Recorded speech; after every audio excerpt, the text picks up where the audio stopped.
생각하지 않고 굉장히 공포를 이용해서 세상을 지배하려고 했던 아주 악랄한 그런 민족이었다라는 거죠.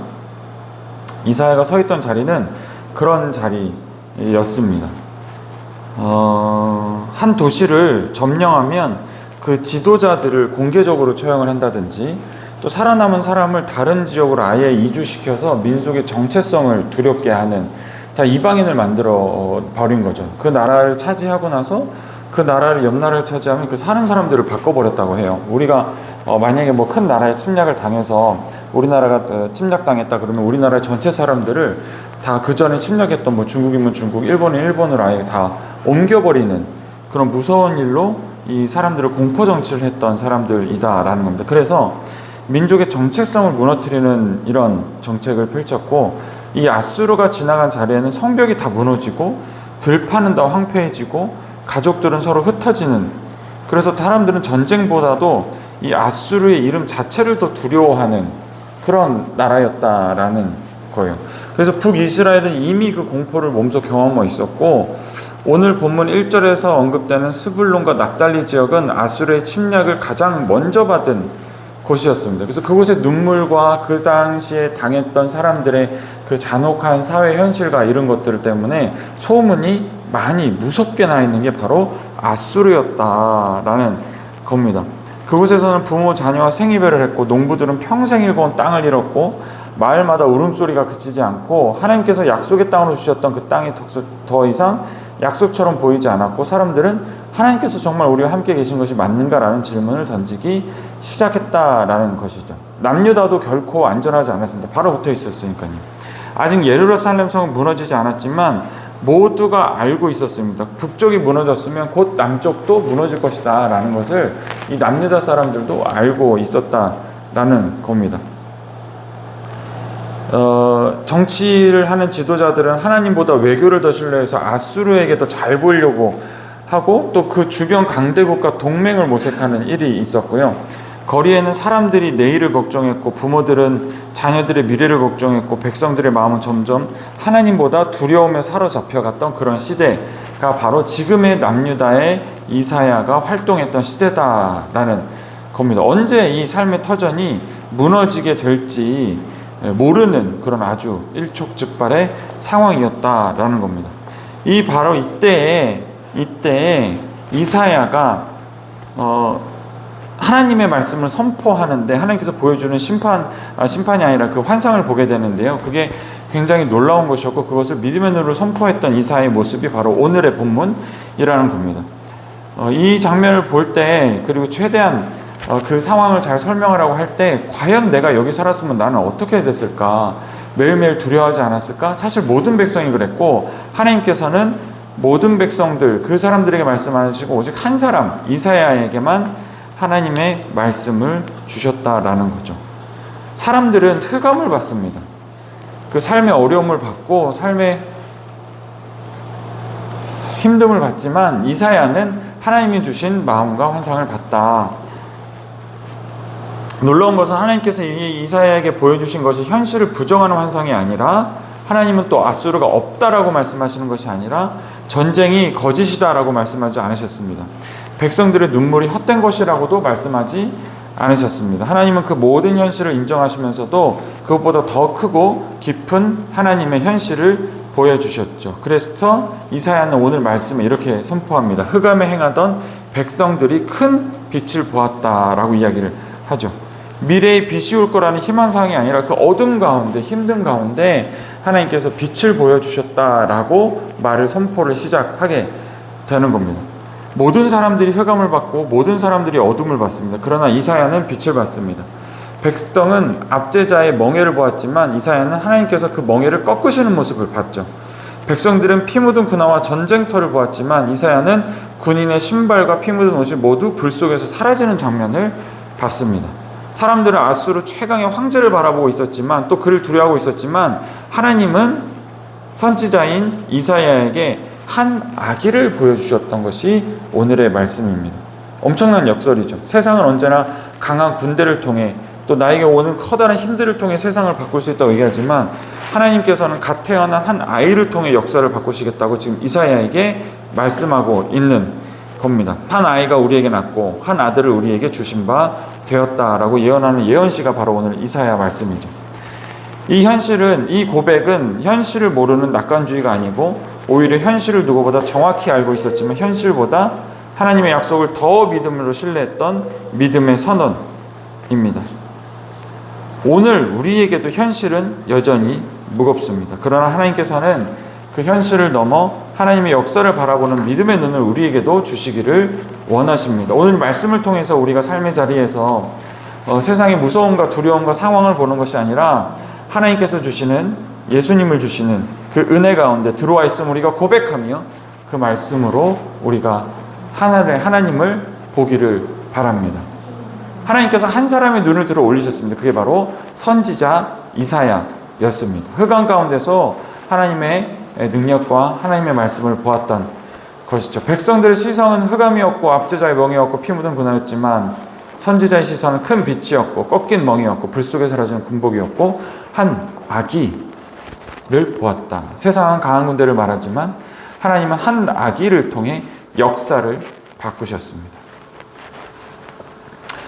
우리의 삶은 현실은 같아도 보는 눈이 다르면 우리의 인생은 달라지게 되는 거죠. 오늘 이 말씀에서 우리가 그러한 은혜를 받기를 원합니다.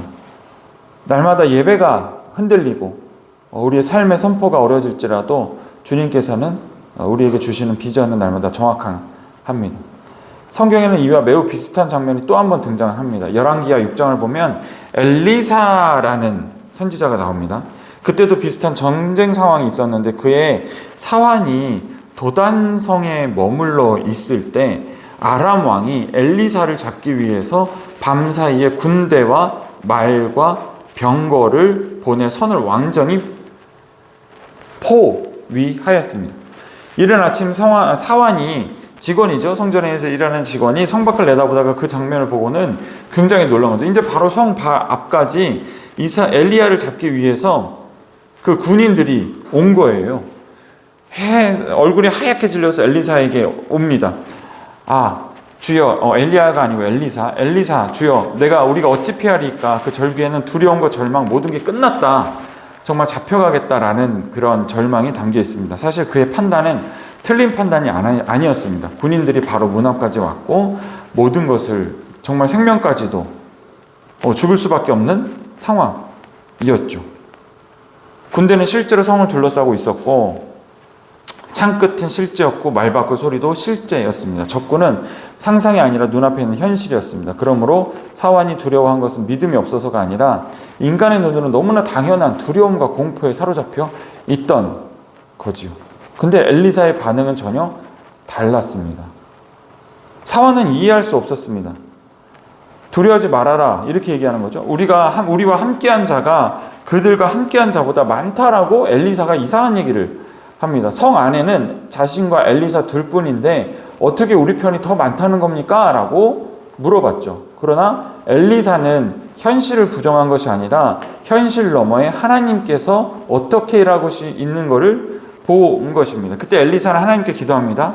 여호와여 원하건대 그의 눈을 열어 보게 하옵소서라고 사환의 눈을 열게 하여 주시옵소서라고 기도를 합니다. 그리고 하나님께서 사환의 눈을 여시는 순간 그는 전혀 다른 세상을 보게 됩니다. 뭐냐면 바로 산 위에 불말과 불병거가 가득하여 엘리사를 둘러싸고 있는 환상을 이제는 그 사환도 보게 된 겁니다. 이 하나님의 영적인 시각이 열리기 전까지 사환이 보던 것은 우리를 잡으러 오려고 했던 군사들의 병거와 군사들이었습니다. 군사들과 병거들, 창들, 수많은 창들이었지만 엘리사는 뭘 받는 거냐면 그보다 더 많은 숫자의 불병거와 말의 환상을 바로 그 자리에서 본 거예요. 그리고 엘리사가 그 사환에게, 두려워하고 있는 사환에게 눈을 들어 열어 보게 하여 주시옵소서라고 기도하는 순간 사환의 눈이 열리고 보았던 거죠. 조금 전까지는 적군만 보였는데 이제는 하나님의 군대가 보이기 시작하는 것이 바로 사환의 눈이었습니다. 현실은 하나도 바뀌지 않았습니다. 갑자기 아람 군대가 물러간 것도 아니었고 그들이 전의를 잃은 것도 아니었습니다. 포위망도 그대로 있었습니다. 그러나 달라진 것은 단 하나, 사환이 바라보는 눈이었다는 거죠. 눈이 열리자 두려움은 믿음으로 바뀌고 절망은 평안으로 바뀌었습니다. 이 장면이 바로 이사야 9장의 모습입니다. 백성들은 앗수를 보았지만 이사야는 하나님의 빛을 보았습니다. 온 세상을 구원하신 아기 예수님을 보았다는 거죠. 사화는 적군을 보았지만 엘리사는 하나님의 군대를 보았습니다. 믿음이라는 것은 현실이 없어지는 것이 아니라 현실보다 더 크신 하나님을 보는 영적인 시각이 열리는 것입니다. 오늘 하나님께서는 우리에게도 같은 질문을 던지시는데요. 너는 지금 무엇을 보고 있느냐? 문제를 보고 있다. 아니면 문제보다 크신 하나님을 보고 있느냐? 흑암을 보고 있느냐? 아니면 내가 흑암 가운데 비추기 시작한 나의 빛을 보고 있느냐라고 주님께서 질문하시는 거죠. 아무리 우리를 흔드는 것이 많고 이 순간을 절망으로 끌고 갈지라도 주님께서 보시는 빛을 보는 은혜가 우리에게 있기를 간절히 소원합니다. 이사야가 본 환상은 단순히 한 아기의 탄생을 예언한 것으로 끝나지 않고 그는 하나님 나라의 시작을 본 것입니다. 그래서 본문은 그 정사와 평강이 더함이 무궁하며라고 선포를 합니다. 단순히 그 시대에 있던 아수르로부터 정치에 눌려있던 그것을 본 것이 아니라 이사야가 본 것은 바로 이 시대의 모든 회복, 하나님 나라가 온전히 임하는 그런 회복을 보았던 것이죠. 여기서 성경이 우리에게 가르쳐주는 깊은 영적인 신비가 있습니다. 예수님은 이미 오셨다는 거죠. 빛은 이미 세상에 비쳤습니다. 그러나 세상은 아직도 완전한 빛 가운데 있지 않다라는 겁니다. 하나님의 나라는 이미 시작되었지만 아직 완성되진 않았습니다. 우리는 바로 그 사이를 살아가는 사람들입니다. 이미와 아직 사이에 살아가는 사람들. 이미 예수님께서 오신 이 세계 그리고 아직 임하지 않은 하나님의 나라 사이를 살아가는 사람들이라는 거죠. 한 사람의 눈을 열어 역사를 시작하는 주님께서 우리 교회의 눈을 열어서 하나님의 역사를 바라보는 우리가 되기를 소원합니다. 하나님께서는 언제나 보면 한 사람의 눈을 열어 역사를 시작하십니다. 노아는 세상이 비웃을 때 방주를 보았고 아브라함은 아직 자식도 없었을 때 하나님께 주실 민족을 보았고 모세는 광야에서 헤맬 때 하나님의 약속의 땅을 보았고 엘리사는 아람 군대가 가득 쳐들어온 그 상황에서도 불말과 불병거를 보았죠. 그리고 이사야는 아주 큰 흑암, 그 공포, 아람, 아수르라는 그 공포의 나라 앞에서 바로 이 세상을 구원하실 빛을, 아기 예수의 빛을 보았던 겁니다. 하나님께서 언제나 믿음의 사람들에게 먼저 보게 하셨고 그들이 본 것이 결국 역사가 되게 하시는 그런 일을 이루어 가십니다. 하나님께서는 먼저 우리의 환경을 바꾸시는 것보다 우리의 시선을 바꾸시기를 원하십니다. 시선이 바뀌면 삶이 바뀌고 삶이 바뀌면 공동체가 바뀌고 공동체가 바뀌면 역사가 바뀌기 때문에 그렇습니다. 하나님께서는 세상을 바꾸기 전에 먼저 선지자의 눈을 열어주셨고 그 눈을 통해 백성들에게 소망을 선포하게 하셨습니다. 지금 우리의 삶에도 각자의 앗수르가 있을 수 있습니다. 어떤 사람에게는 질병이 그럴 수 있고 경제적인 어려움이 그럴 수 있고 어떤 사람에게는 깨어진 관계, 미래에 대한 불안, 이것이 앗수르일 수가 있습니다. 그러나 우리가 이 말씀을 통해서 기억할 것은 이사야가 위대한 선지자였던 이유는 앗수르를 과소평가했거나 그것을 무시했기 때문이 아니라 앗수르보다 하나님을 더 크게 봤기 때문입니다. 믿음은 현실을 무시하는 용기가 아니라 현실보다 하나님의 약속을 더 크게 바라보는 눈입니다. 우리는 지금 무엇을 보고 있는지 다시 한번 생각해 보기 원합니다. 우리 교회가 존재하는 이유고 하나님의 말씀이 존재하는 이유입니다. 하나님의 약속, 현실을, 세상의 현실, 빛은 이미 비추었으나 세상은 아직 완전한 빛 가운데 있지 않기 때문에 우리는 그 사이를 걸어가는 사람으로 그 빛을 찾아가고 있습니다. 언제나 한 사람의 눈을 먼저 역사하신 주님, 노아, 아브라함, 모세, 엘리사, 이사야, 이 주셨던 믿음의 선진들의 그 시각을 우리가 함께 가져가길 바랍니다. 환경에 끌려다니는 믿음에 안주해 있다면 눈에 보는 현실만 보게 되면 문제를 바라보는 믿음이 생길 것이고 문제가 내 삶 가운데 역사하는 믿음이 생길 것입니다. 그것이 우리의 실상이 될 겁니다. 걱정하고 염려하고 문제를 바라보고 그 문제가 확실하게 이루어질 걸 믿으면 우리의 삶은 그렇게 되겠죠. 그러나 오늘 엘리야, 많은 믿음의 선진들, 노아, 아브라함, 모세, 엘리사, 이사야가 그랬던 것처럼 우리의 눈이 주님의 약속을 믿는 믿음으로 하나님이 이루어 주실 미래를 바라보는 믿음으로 살아가게 되면 하나님의 계획이 우리 삶 가운데 펼쳐지게 되는 것입니다. 이제 우리의 기도는 바뀌어야겠습니다. 하나님, 제 환경, 제 있는 문제를 없애주십시오 라고 보는 것이 아니라 그 문제 위에 마치 엘리사가 보았던 불병거와 불말을 보는 것처럼, 와, 내가 지금 보고 있는 이 문제 너무 강력해 보이지만 하나님께서 그 위에 더 크게 일하시는구나 라는 것을 보고 주님을 바라보는 눈을 먼저 열어주십시오 라고 기도하여서 정말 믿음의 선진들이 보았던 그 믿음의 일들이 우리 가운데 일어나기를 예수님 이름으로 축복합니다. 하나님, 이사에게 열어주셨던 그 눈을 제게도 열어주시옵소서. 현실을 부정하는 사람이 아니라 현실 너머에 역사하는 하나님을 바라보는 사람이 되게 하여 주시옵소서.